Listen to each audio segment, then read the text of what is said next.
YouTube viewers, pick up some free karma points by saying hello in the chat, smashing the like and subscribe button, and let's get on with the show. It'll help more than you ever know, by the way. Great show we've got in store for you today. Another wild Champions League day today. It was match day 2 of Wednesday's slate of fixtures. Yes, it was interesting. Real Madrid and Manchester City, they left it very late indeed. Big 3 score for Paris Saint-Germain. And it's blues again, the blue days for Chelsea fans out there. Nigel Rio Coker, James Ben joining me today, and I'm Ian Joy. Qué Golazo begins right now. Welcome along, everybody. Ian Joy here with you. Nigel Rio Coker and James Ben. Just we run through, just as the games have just finished in the Champions League. It is match day 2. Wednesday's slate of fixtures were crazy. Wasn't much action in the first half of the games, but the second half really enlightened us all. It was entertaining at no end. There was a lot of goals, a few surprises along the way. But we've got to start, boys, before we get into it. We've got to start with Group G. Manchester City taking on Borussia Dortmund. It was a bit of a scare for Manchester City. They did win in the end by 2-1, thanks to that man, Erling Haaland. I cannot wait to run through the stats for you. But I'm going to start with you, James Benge. It was a bit of a scare, and it was nice to see Jude Bellingham get on the score sheet. Oh, yeah. I mean, fantastic. And I just thought, kind of watching that game on through the corner of my eye whilst focusing on Chelsea, I just thought, you know, who is this guy, Jude Bellingham? We've known for a long time how good he could be. And I thought this was one of the best performances I've seen from him yet, and the sort that kind of gets you looking ahead to that World Cup. And I know Gary Lineker was tweeting as well and sort of saying, this guy's got to start in the England midfield. But then, you know, John Stones as well. I want to see more game time from him. I thought he was authoritative in defence for most of this game. It wasn't exactly the most dangerous of Dortmund attacks until Bellingham scored. And then a wonder goal, which obviously Erling Haaland felt compelled to eclipse, because I was like, no one's scoring a better goal than John Stones tonight. And that lasted all of a few minutes. I mean, Erling Haaland, this guy, he can't be human. He must have been built in a factory, designed to create the perfect footballer, because no one that size is supposed to be able to do things like that. James, have you not seen Ibrahimovic? Come on. Actually, that's fair. Yeah. No, there you go. Okay. There you go. But anyway, yeah, you can shake your finger all you like. Wasn't the greatest of games, I must say. I think until they scored, that was Manchester City's first shot on target in the 60th or 70th minute. But again, Haaland there, that's why he got brought to City. You know, that's the belief that they have in him. Again, my worry is there too much of a reliance? How many times is he going to do that for Manchester City? Because it was a truly fantastic goal, like acrobatic. That is what you call athleticism at its best. But also, let's not be fooled. This guy is a very talented football player. Very good with his feet, super intelligent with his movement. And even if you look at that goal again, not just even the cross into the box, but watch Haaland's desire to get in the box, to make runs in behind defenders. That's something that I think any young players or young fans watching should really be studying and watching. Every time the ball's out wide, he's not standing next to a defender being comfortable, thinking the ball's going to fall to my feet. He's trying to make things happen, willing to run in behind, willing to run in front of defenders. Just got that great movement, and what a fantastic goal. Truly was. And again, it's the one where Haaland saves Manchester City. But the question is, how many times can he do that? And I still feel as well, James, you obviously saw the goal. There's still questions lingering about Manchester City, how far they can go in this tournament, because still defensively, they still don't look that great to me. I think that teams will find themselves very comfortable and have a lot of belief that they can get goals against this Manchester City side. Yeah, it's already been proven, Nigel, if you think of the amount of times that Manchester City have come back in games and got themselves into a position to either draw or go on and win games. They're relying heavily on Erling Haaland. Just want to run through the stats from that game. Jude Bellingham obviously got the first goal in the game on the 56-minute mark, 4th goal of the Champions League career for him. He is the youngest ever teen to have 4 goals in the Champions League, believe it or not. John Stones on the 80th minute. What a great goal that was from John Stones, his first Champions League goal since 2017. And these are the stats I want to read off to you, James and Nigel. This is just something that blows me away. Erling Braut Haaland. I mean, he looks like he's Norwegian, by the way. On the 84th minute, it was a stunning strike. He's 22 years old. That was his 24th Champions League goal, only 20th Champions League game. He scored for Borussia Dortmund 86 goals from 89 appearances, and for Salzburg, 29 goals from 27 appearances. And for Manchester City, that was his 13th goal in only his 9th appearance. And I was shaking my hand, Nigel, at you. You can answer in just a second, but I was waving my hand because you compare him a little bit to Zlatan. And I agree with you. The flexibility and how he can do these crazy maneuvers, Zlatan-esque, right? I mean, it's just the same as you would see Zlatan do these crazy maneuvers. But I think if you look at his finishing ability, he's kind of a mix between most of the greats who have played in the Premier League. I'd put Alan Shearer in there, just the way he finishes. I'd put Andy Cole in there because of the way he finishes. And I think that's the record he's chasing in the Premier League. But this guy is something I have never seen before. And from the moment I laid eyes on him, when he scored, I think, 7 goals in a game for Norway in the Under-20s World Cup, you could tell he was something different, but I think even my expectations have been blown away. But am I right to compare him to some of the greats that have ever played in the Premier League? When you look at his style, he's different, he's unique, he could be better than all of them with the goals that he's scoring. But Nigel, could you see that? 100%. I agree with you. And when I compared him to Zlatan, my thing was more so the physical aspect and the athleticism with that physicality.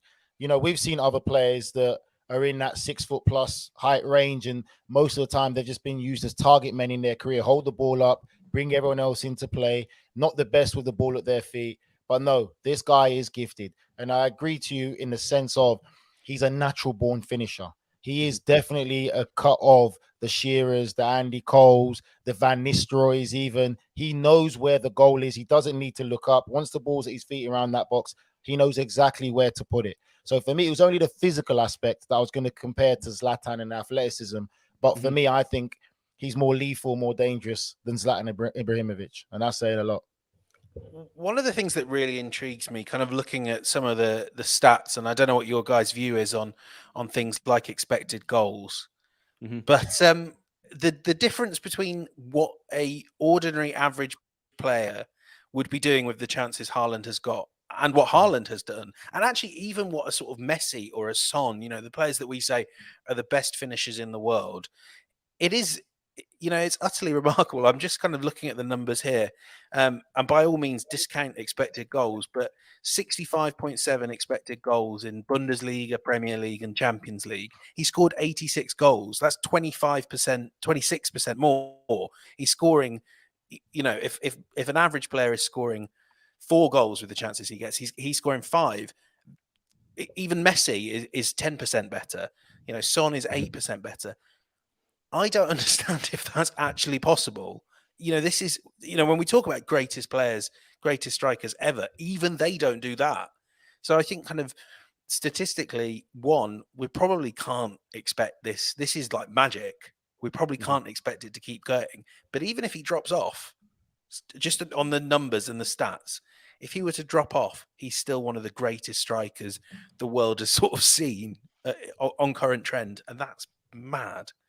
No, James, we can't expect it, and we do expect it. We want more from the Erling Haaland. We're not done yet with the Haaland. I think there's more goals to come. You're watching Qué Golazo, Ian Joy with James Bench and Nigel Rio Cooker with you. Do you agree with us? Erling Haaland, once again, this kid is continuously breaking records. Will he be the leading goal scorer in the Champions League this campaign? How many goals do you think he'll get? Please leave a comment and join in the conversation. I know a lot of people were a little frustrated with Nigel's comments yesterday on Chelsea, which is why we're about to move there in just a moment. But I'll let you know that Copenhagen and Sevilla drew 0-0. Manchester City topped the group, of course, with the 6 points. Dortmund quietly behind them with the 3 points. Looking forward to the games ahead. Let's move into Group E. Chelsea taking on Salzburg. It was Graham Potter's debut on the bench after the absence of fixtures in the English Premier League this past weekend. It was an interesting game, to say the least. Nigel, I just want to get your thoughts because I can only imagine you're a little bit pissed off with Chelsea. No. First off, we'll let James go first. And second of all, I know you're saying that about the Chelsea fans just because they can jump on my back, but I know they can't really be disagreeing with my comment because it makes sense. I don't say things for clickbait. I say things that make sense and get you thinking. Go on, James. Hold on a minute. Before James jumps in, I'll let you know that some of the comments were directed right at you, Nigel Rio Coker. There was a lot of unhappy Chelsea fans, but that's a familiar thing. Go on, James. Take it away. Well, there's going to be a lot of unhappy Chelsea fans tonight, aren't there? Because what I just saw was kind of everything that was starting to frustrate Chelsea fans about Thomas Tuchel. It looked really sort of, the build-up play was lovely and they were really dominating possession and keeping the ball where they wanted it to be and taking no good shots. Didn't have a shot on target in the first half. Yep. Have again, without wishing to bang the XG drum, one expected goal from all of that territory, all of that possession. Obviously what you can say is there's Potter's only had so long, and there were some interesting tweaks. I thought Raheem Sterling had a really good game as a left wing back. I'm sure Nigel will agree with me. I don't know how many games he'll want to have as a left wing back. And obviously, I thought Cucurella was great as well. There were steps forward, but it's not all going to change overnight. That midfield, it doesn't look quite as, the defense doesn't look quite as protected if it doesn't have Kante in front of it. So, yeah, it was a little bit back down to earth for Chelsea. You're being too nice, James. I think you're being too nice, and Nigel's smile tells me that.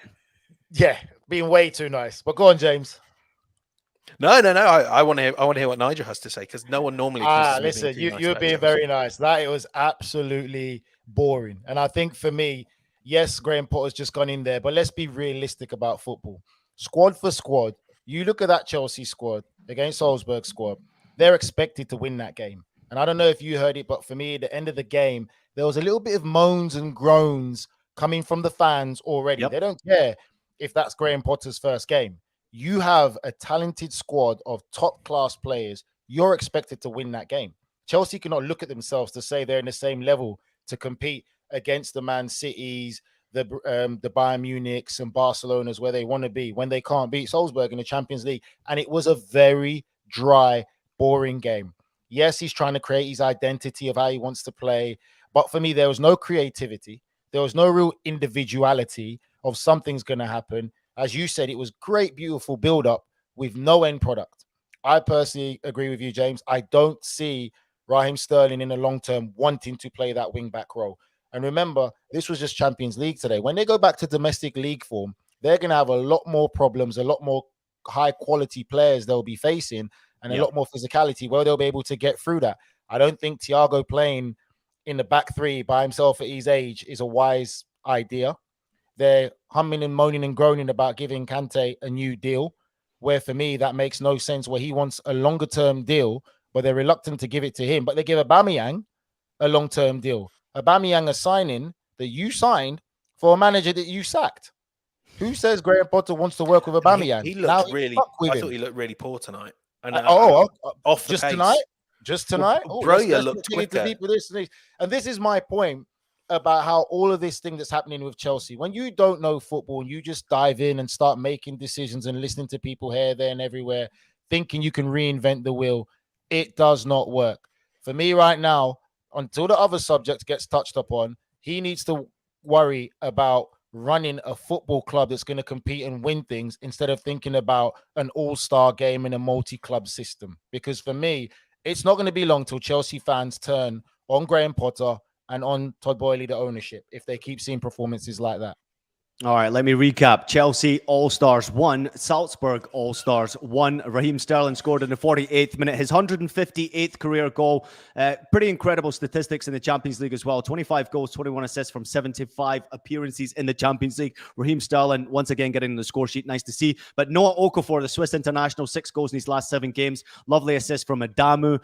Before we move on to discussion about what's happening off the field with Chelsea Football Club, do you think Chelsea could have done better with that goal they conceded? I thought Thiago Silva dived in, was ridiculous defending, and there could have been a foul in the opposition half. James, what do you think?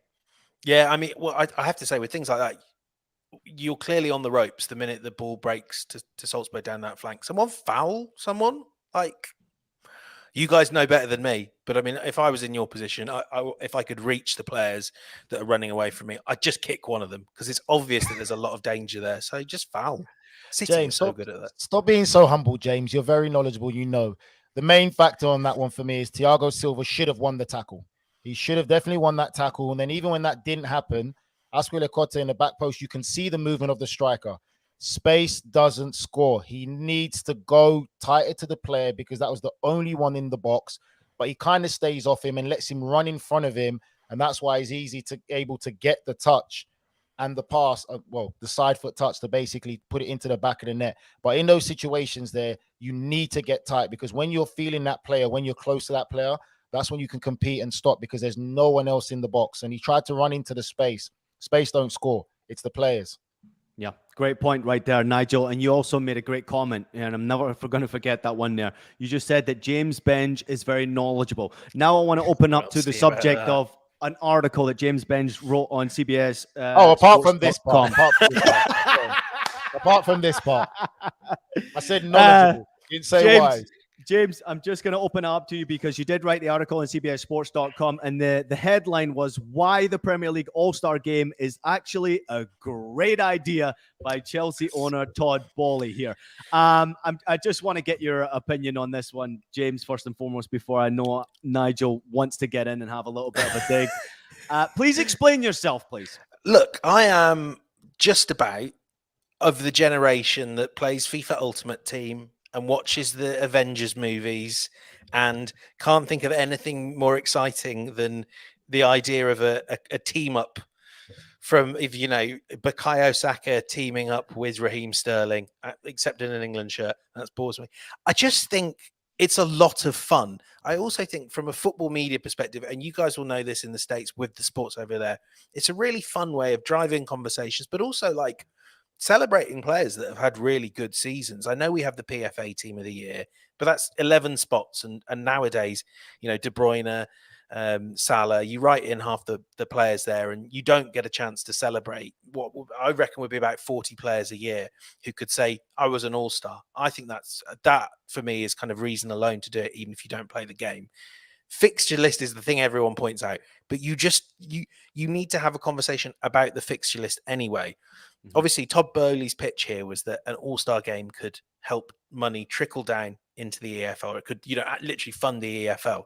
Well, maybe that means you can kind of readdress some things to do with the EFL Cup, which for the big teams is a real slog. Obviously, the other thing that everyone said is maybe it could replace the Community Shield. I know I'm fighting a losing battle here. You know, all the great and the good, Nigel, Jamie Carragher, Thierry Henry, Jurgen Klopp, everyone in my Twitter mentions. No one's on my side here. But I think what you all need to know is it just would be fun. It doesn't have to be anything important. I don't think the players would like run hard, run fast, dive into tackles. I think it would be exhibition. So why 6-5. It'd be a bit of fun, and then we'd have a free kick challenge. So why do it? If it's not going to be competitive, why do it? That's how we grew up, James. Let's be real. No, it's not fun. It's not going to be competitive. Why do it? But you remember the games when you were sort of, you know, when you were a young kid and they ended 6-5 and you were playing on till, you know, your parents called you in because the sun's going down. That was a long time ago for Nigel, though. We must not forget that, James. It was a long time ago. It was a long time for me too.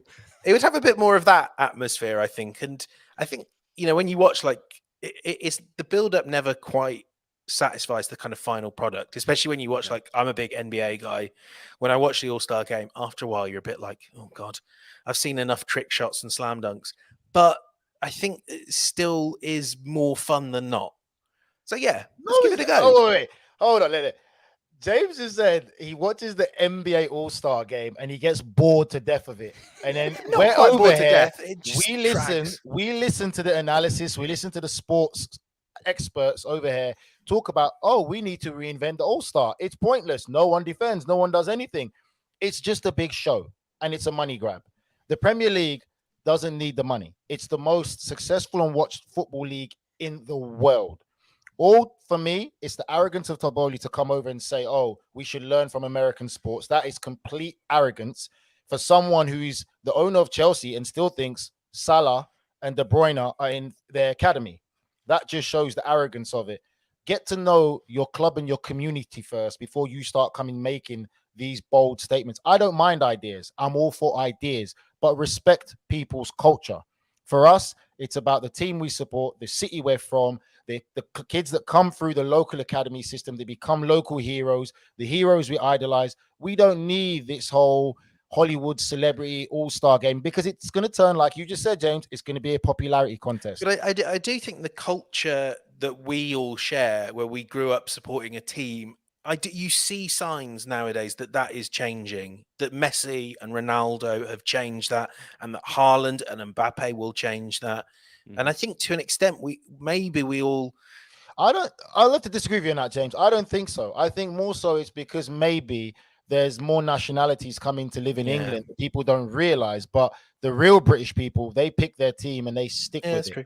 They're very loyal about it. So maybe it's just because there's more nationalities coming into there of different backgrounds that people are seeing that.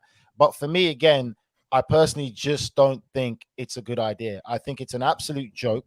And if he wants to come and give ideas to the English game and how it can change and get better, so how about we go over there and give ideas to them? How about they bring a promotion and relegation system in their sports?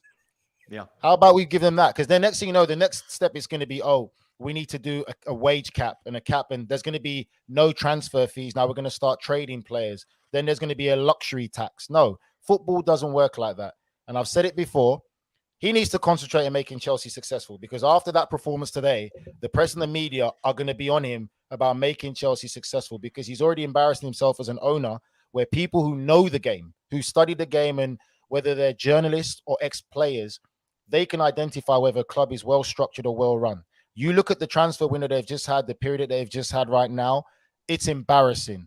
Brighton, that's a small club, is so well-run and doing things so right compared to Chelsea. And it won't be long till these fans, and what Todd Boehly has to understand is this. This is Chelsea, a London club. If it goes back up for sale, you better know there'll be 5 or 6 groups ready to buy that club in a heartbeat. Just like the Glaziers, wealthy people, business people, they bought in Wall Street friends to run Manchester United. All they see is numbers, and all Man United fans are seeing is, get out of our club. Our club means more to us than all you money men and all the money you can bring in. They would rather burn that club down or start again from the bottom than let these people, Americans, should I say, come with their concepts and their ideas with no knowledge of the game and take away from them what they love. That's only just me going at half pace. I'm going to stop there, Ian. That is Nigel Rio-Coker's comments right there. Do you agree with him? Please let us know in your comments below. I'm going to give you a quick comment right here from Todd Boehly. He said that people are talking about, why don't we have more money for the pyramid? MLB did their all-star game this year. They made $200 million from a Monday and a Tuesday. You could do a North versus South all-star game from the Premier League to fund the pyramid very easily. That's the worst bit. The worst bit is the North versus South thing. It's weird. Like, no one wants that. Yeah, you should have it playground Jay, style. You know, it's the same thing like you just said. It's going to be a popularity contest. That's what I want. I want the popularity contest. There you go. See? Okay. But okay, you look at a player like Caicedo right now, right? At Brighton, centre midfielder. Fantastic player. Playing tremendously well. Great talent. Could go. You could see he's got the ability to play for a top team. He's not going to be picked in an all-star game because he's not playing for a fashionable club. That's the mentality that's going to come into it. And we're going to Hollywood and glamorize the Premier League. And I guarantee you, put it this way, imagine you're a club owner now. You give one of your top superstars to play in this meaningless game, but somehow they get injured because someone else they're playing against wants to be a bit more competitive, and you lose your star player for a season. How are you going to feel? Yeah, I hear you, Nigel. Listen, we've got breaking news to give to you right now, Nigel Rio-Coker, because Miguel Brandao just dropped in the comments that he agrees with you and he does not agree with James Bench. So there's the one fan out there on YouTube that we found to agree with you. Thank you, Miguel Brando, for your comments. If you agree with Nigel, do you think this is a crazy idea to have the all-star game, North versus South in the Premier League? Let us know in the comments. Do you agree with James Bench that this would be a great idea? It would be something different. The next generation can learn from something like this. We should make it fun. Please let us know in the comments or let the guys know directly on social media. You can also find us at Qué Golazo Pod on Twitter. It's been another interesting day of Champions League action. Match day 2 of Wednesday's slate of games. We're talking about Group E, where Chelsea drew 1-1 with Salzburg. But the other game in the group was AC Milan, who kicked off in the earlier kickoff. They beat Dinamo Zagreb by 3-1. Olivier Giroud scored yet again for Milan. That is 3 different clubs he has scored in the Champions League for, following goals for Chelsea and Arsenal. Salmakers had a great day again. He scored his second Champions League goal this campaign, making it 2-0 before Mislav Orsic made it interesting, bringing it back to 2-1, 56 minutes on the clock, and then 77 minutes on the clock. Tommaso Pobega made it 3-1 to Milan, and an important 3 points for them. They sit at the top of the group on 4 points. Matt Osman, Boehly needs to make Chelsea good before telling other clubs how to run their sport. It's a great comment right there. Exactly. And I believe that we should absolutely respect what's happening right now with Chelsea Football Club. I am a big fan of finance. I'm a big fan of American ownership. I'm a big fan of changing the game. I think it's interesting to see how a new owner comes into Chelsea Football Club and wants to implement these ideas without getting to learn what Nigel said, the culture, the communities, the people that live around the stadium, the people that love this club, that breathe this club. You have to learn the people first before you come up with these crazy ideas to implement your way forward as to how you're going to make money. It's not just about making money. It's about how you can impact these communities and how you can make a difference around the world, because there's no doubt that Chelsea have the money to do so. There's no doubt that Todd Boehly has the impact to do so. But I do think, Nigel and James, that he will have a tremendous impact at Chelsea on and off the pitch. Great first segment, boys. Thank you so much. It was awesome to talk about Chelsea. They did, however, have a 1-1 game today in the Champions League. They need to start picking up points and certainly need to get off to a good start with Graham Potter now on the bench after the sacking of Thomas Tuchel. As always, boys, thank you very much. We're going to take a quick break, but when we return, we'll discuss the rest of the games from matchday 2 of the Champions League on Wednesday's slate. The UEFA Champions League. 9 months of heart-stopping, hold-your-breath exhilaration. While Mbappe shines in the city of lights, Benzema's racking up the hat tricks, and the Reds want Mo Magic in Liverpool. This ain't amateur hour. This is the best of the best of the best. This is the UEFA Champions League. Stream every match live on Paramount+.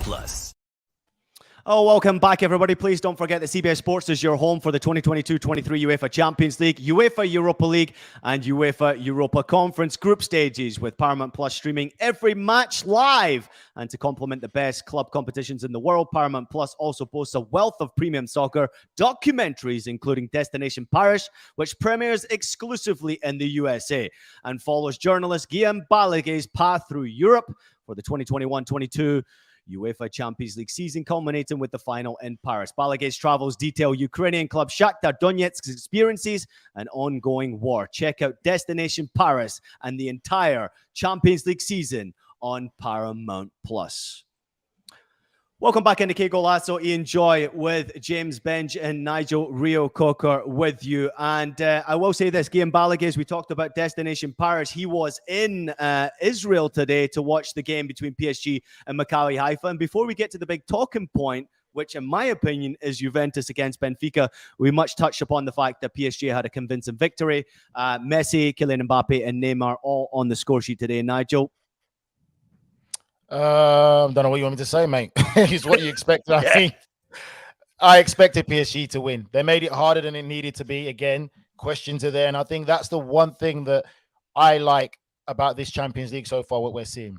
I think even with the top teams, I still don't see everyone is the complete 1%, the complete team, overall. I think the one that I like the most as a dark horse at the moment, I'm really enjoying watching, is Napoli. I really like what I'm seeing from Napoli. But for me, I think the ones that everyone sees, the usual suspects, whether it's Barcelona, Bayern Munich, Juventus, Paris Saint-Germain, Manchester City, there are still questions for these teams. And I think that most teams on their day could really cause them some problems. The other team, actually, I forgot to mention, where even though they're not playing well, but they're grinding out results, is Real Madrid. But PSG got the job done. Again, I still feel that PSG, it's going to be in the knockout stages. They should get through the group stages. The knockout stages, when they face some of the other big boys, is when we're really going to know how far PSG have really come. Yeah, I mean, look, I'm with both of you there. I can't muster up anything to say about PSG. I mean, like, I think you can pretty much ignore everything they do between now and February. You know, they'll romp to the Liga and title, and then we'll see if there's anything to this team, like some pretty football before they conceded. But like, yeah, as Nigel says, they should be kind of hammering these teams. And I think that's what you want to see, the sort of thirst for more and more goals, not we'll knock it around a bit and then we'll see, oh, we've conceded. Well, I guess we better start playing football now. I mean, like, you know, as you were saying, Ian, though, the big talking point here is Juventus falling apart. It was so predictable. Like the minute Milik scored, you absolutely knew what Max Allegri's team were going to do. They were going to stop playing football, and they did. And then they sort of looked around at the hour mark and they were like, oh, well, we're losing. We'd better play football again. It's the same thing at Salernitana. Everyone was furious, and rightly so, about VAR. But if I were a Juventus fan, I would be furious at the fact that we were 2-0 down to Salernitana. and needed a last minute VAR, last minute goal to win. Like, this team have got nothing creatively. I mean, kind of like we were saying about Chelsea, there's no spark, there's no fizz, no excitement. And yet, kind of speaking to colleagues in Italy, it looks like they're stuck with Allegri because it'd be too expensive to sack him. James, just a quick one. How big a miss do you think Dyer is for Juventus now that he's obviously flourishing at Roma? Because for me, it looked like there was no kind of real creativity there. And Ian and I will disagree on that. They've got one of the top strikers in Europe. But again, what Ian did agree is he's not getting the service. You've got no Pogba. Dyer's not there. Di Maria is kind of getting injured and stuff like that. They look completely disjointed. And also, did you notice how empty the stadium was? And it's a Champions League game. So I think are the fans starting to protest now by what they're seeing by not going to games? Same on Sunday as well. I mean, like, you couldn't pay me to watch that football, so I certainly wouldn't pay. I mean, I think they're missing Dybala because, like, as you say, there's no Pogba, there's no Di Maria, there's no Chiesa as well. And obviously, if you have those three, I think we'd be saying, oh, yeah, they're fine. You know, they're not missing him. But equally, like, you can get creativity out of players that aren't superstars, that aren't Pogba, you know, if you set your team up in the right way. But Allegri just sets out his team in the most conservative manner possible. I mean, clearly he has been a great coach. He's won a lot of Serie A trophies. He got to the final of the Champions League. But it sort of feels like Italian football and Champions League football has maybe moved on a little bit from him, or his ideas haven't moved on with it. And I mean, you know, as we're kind of getting in the comments here, we should also just say that Benfica are a really good team. It's natural to make this about Juventus because they are one of the big clubs. But Benfica, what they do every year without superstar players, is amazing. And a great recovery job with David Neres, who looked like his career was going a little bit off the rails, but now wonderful footballer, and great to see him shining.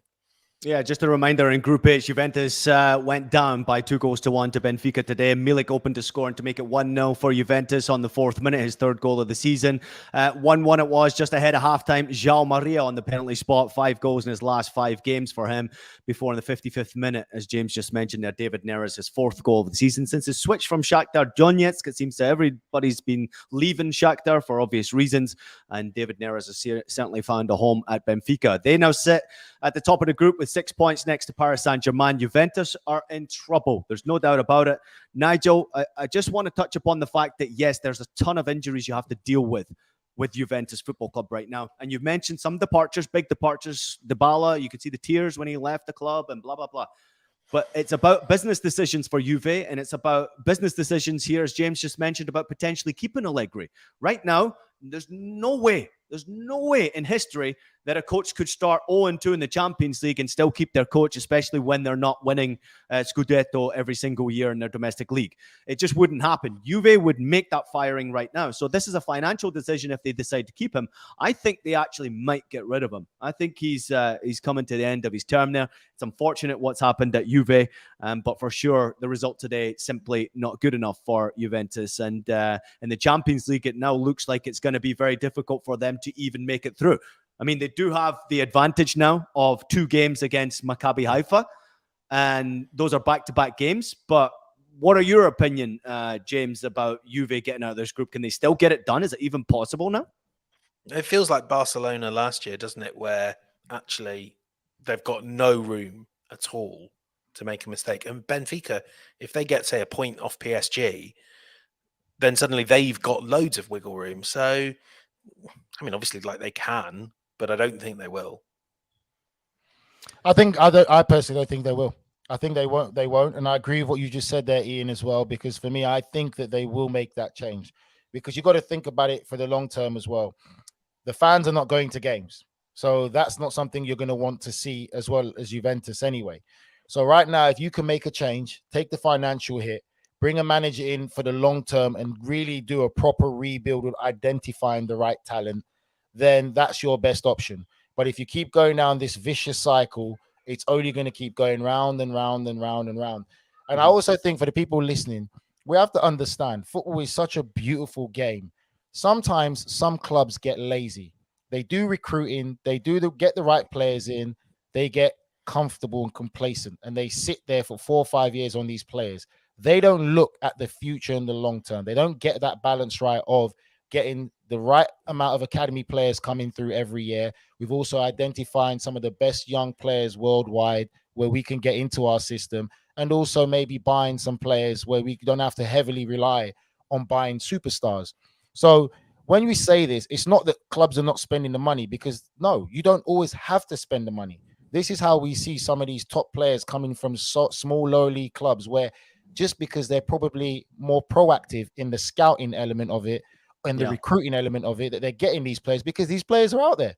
Football is the world's game. There's players out there. It's just some clubs get lazy, get comfortable, and they find themselves in this situation. I think I agree with you, Ian. I think that they're going to have to let go of him. James will probably tell us no more than us. The Italian press can be ruthless.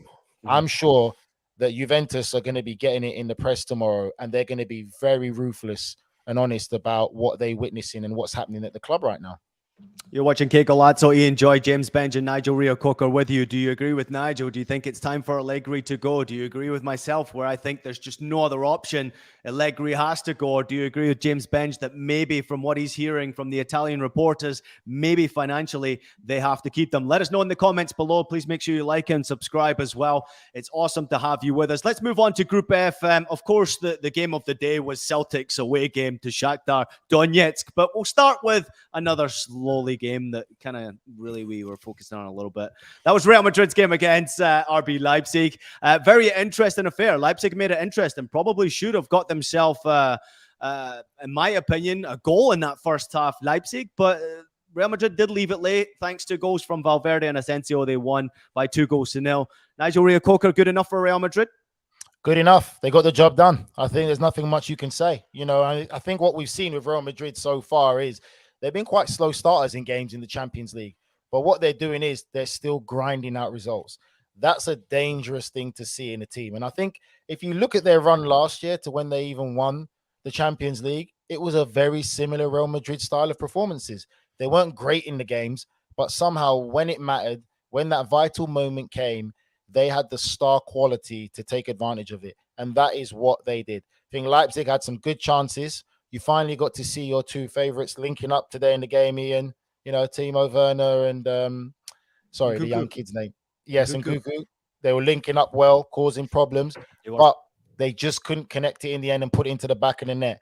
Real Madrid weathered the storm, and as the game went on, they got the winner. Same thing they did against Celtic. Celtic were very dominant, played great football, but the quality of Real Madrid shines in the end, and they look good for me. I think they really do look good, Real Madrid.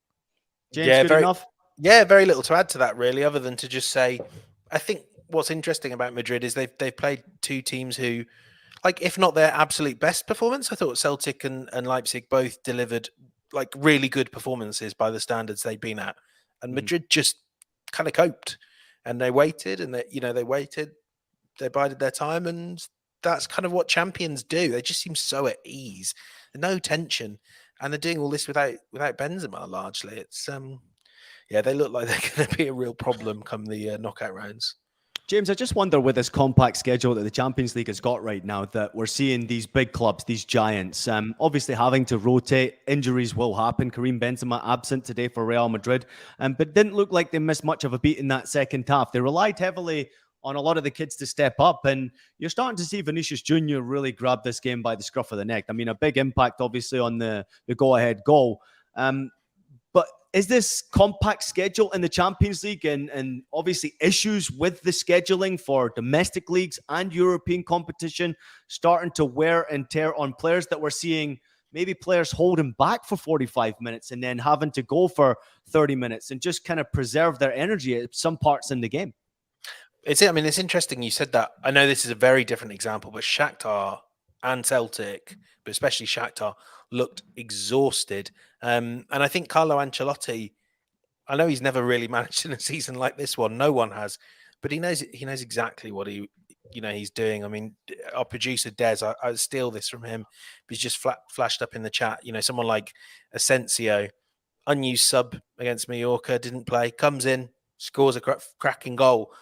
I think it obviously helps to have a deep squad. And look, a team like Madrid, they'll just be thinking, how quickly can we get top spot wrapped up by the end of game 4, and then we'll just play whoever we've got whoever we got lying around on the bench, and that'd be good news for Celtic, wouldn't it? I think that kind of could be quite interesting if you can play Real Madrid when they're just throwing out the kids, and if you've just got a really creditable point in Warsaw. I think things are looking quite good for Ange Postecoglou's men.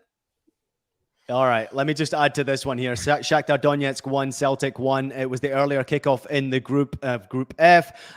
We did see an own goal. It looked like Rio Hatate had given Celtic the advantage, but it was eventually given as an own goal to give Celtic the early lead 11 minutes into the game. 29 minutes on the clock. Mikalo Mudryk. Before we move on, James Bench, he has also stated his desire to play for Arsenal Football Club. What are your thoughts on that? Who hasn't stated their desire to play for There's Arsenal a lot of Football people who hasn't, James. Let's not get carried away now. Okay, there's a lot. Top of the league. God, for how long? Give another 2 weeks. Yeah. Reality will hit. If he fancies it, he's welcome to come and warm the bench. He's a left winger though, isn't he? I mean, Arsenal are pretty well stocked there with Martin. He's one I know they've looked at, but came very, very close to going to Brentford in last month, and I think actually it's more likely that he makes that sort of move where he goes to be a guaranteed starter. But Arsenal definitely on the hunt for wingers, and he's not done his case any harm in the last few weeks. Yeah, 2 goals, 2 assists already in the Champions League for him. Another cracker against Celtic today. It was enough to earn a point for them in Group F. Let's have a quick look at 6 points for Real Madrid at the top of the table. Shakhtar with 4 points just behind them. Celtic on the 1 point, and Leipzig just trying to play catch up at this moment in time. We'll move ahead to Group A. It was the rescheduled game. It was Napoli on the roads to Rangers. It was an entertaining second half, to say the least. No Napoli fans allowed in the stadium because of lack of police presence. It was only Rangers fans who gave a minute silence for the passing of Queen Elizabeth II, and then also sang the national anthem, God Save the King, against UEFA's wishes. And apparently Rangers happy to pay the fine ahead of kickoff. Rangers not frightened to showcase that they don't care. They're going to do what they want to do. But at the end of the day, the game itself, Nigel, Rangers let themselves down, gave up penalty kick after penalty kick. James Hands with a red card, and Napoli too good. And you've clearly been impressed with them. Yeah, Napoli were just too good. You know, and it's what we said here. We discussed this game and everything, and we know what Ibrox can be like. It's a very, very intimidating place when the fans are behind you. And we've got to give extra credit to Napoli because they went there with no fans. And it goes to show how strong mentally this team is. They're so strong to go there, have no fans and no support, and grind out to get the result. The penalties for me was just a bit crazy. Now, I wanted to ask you guys, how does it work when the first penalty was taken? The goalkeeper is penalized for jumping, for 1 foot not being on the line, and then obviously Napoli, he saves the first kick, but then Napoli score after that. How is it penalized for them to retake the penalty? That's what I want to understand. It was retaken for somebody stepping into the box. Politano, outside the box. Yeah. Oh, was it into the box? The player who followed up, he was in the box, and there was also a Rangers player in the box, and that's why the penalty was retaken again. You know, obviously they missed and scored. But he did look like he was punishing McGregor for something, and I don't know if he even booked him or anything. Well, if he was off the line, if he's off the line, they give him a warning, right? If he's off the line, and then now it's the yellow card issue. So you get a warning, then you pick up a card if you do it again. But I mean, it was a crazy situation. I mean, if you look at what happened in the game, James Sands picks up that red card. It was a little unfortunate, but second yellow card in quick succession for Sands. He goes off the pitch. They did miss the penalty kick. Matteo Politano obviously missed, and then Zielinski missed again following the second one. So it got a little crazy before Politano eventually did score the opening goal. Raspadori and Ndombele rounded things off for Napoli. But James, not great for Rangers, but we have to say, this is pretty impressive from what we're seeing with Napoli. Time and time again, I bet against them. A lot of people are betting against them to fail domestically because they don't have the quality and depth. But they are winning not only domestically, they're also winning in Europe. And I mean, I sort of agree with you that they don't have a huge squad, but they also brought on Raspadori. They brought on Ndombele. They both scored. Mm-hmm. You know, it needs the sort of luck of you not getting a really big injury crisis. But if you've got sort of 14, 15 really good players, and clearly they've got a little bit of depth, then you can feel a bit hopeful. I mean, if they could keep Osimhen fit as well, week in, week out, I would be with Nigel saying this is a team that you can't actually rule out going really deep in the competition, maybe even winning the whole thing if things break right. Clearly, they've got real quality here, and they've shown that in both games. I think absolute killers. I really, really like this team, and I think in the end it's hard to criticize Rangers too much. They've just been given a group that was even harder than we thought it might be. So I'll give the floor to Nigel because he's buzzing about all things Napoli. No, I think that it's great because I think what we've got to do as well, guys, is give a perspective to football fans, not to get this notion that when you support a club, your club has to spend money. If they're not spending money, they're not being competitive. Give credit to Napoli. They lost the spine of their team to other so-called bigger clubs. But again, proactive, recruiting the right players that fit the right system of how they like to play. And for me, they've just gone from strength to strength. Many people question how good they'll be this year because you lose such important players, especially when you lose a very good centre-back like they did to Chelsea. For me, I just think it's all about recruiting. It's about recruiting the right players to come and fit the coach's system. And they haven't spent big money. They've just got some talented players. And I'm sure with the performances they're putting in again, they're probably going to lose them again. But then it goes to how proactive are they being in the scouting network, seeing players, identifying players. And I think Aguirre Cisse, for me, is just a different player right now. He's not the same player that we saw at Fulham. And he's an absolute breath of fresh air at Napoli. And he's playing fantastically well. It just might be the Serie A suits him better than the Premier League did. And he's just literally dominating games for Napoli in that centre midfield. And it's great to watch, and it gives you great conversation that you don't always have to spend big to be a successful team. Well, it certainly will be a big test coming up for Napoli at the weekend. They're on the road to Milan, a game you can catch on Paramount Plus. It's incredible to see what they've been doing, Napoli, this campaign. Really impressed, obviously well coached, but to have this type of consistency, I just didn't see it at all. They are a dangerous side. I want to thank everybody for joining us today. It's been great to have you with us. Qué Golazo continues to shine. We continue to improve and get better and better. Always trying to get your feedback. So please make sure you leave a comment below. And I also want to get a comment from everybody out there. If you agree with James Bench that this Napoli side, if they get lucky, could potentially win the Champions League this year. Really lucky. Let's be clear, really like James, I agree with you. I'm backing you for that one because I agree. Don't worry about Ian trying to make people mind alter. Ian just throws a little bone in there to get people to maybe think and come at you. But I agree with you, James, 100%. It can be done. Let me rephrase that one. James Bench going for Napoli to win it all the way. Nigel Real Coker just put money on Napoli to win the Champions League. I will put money on Napoli. Yeah, what are the odds? We could make a killing on this. It could be another Leicester run all the way to the Champions League final for Napoli this year, but they got the squad, certainly. And my question marks would be the quality and depth for them, but they're certainly having a firecracker start already this campaign. It's been awesome to have you guys with us, guys. It's been amazing Champions League match day. Match day 2 did not disappoint. Before we go, Rafa Cardenas, Napoli can win Serie A. I hope they do, but they've got no chance of winning the Champions League. Rafa, thanks for agreeing with me and disagreeing with Nigel and James.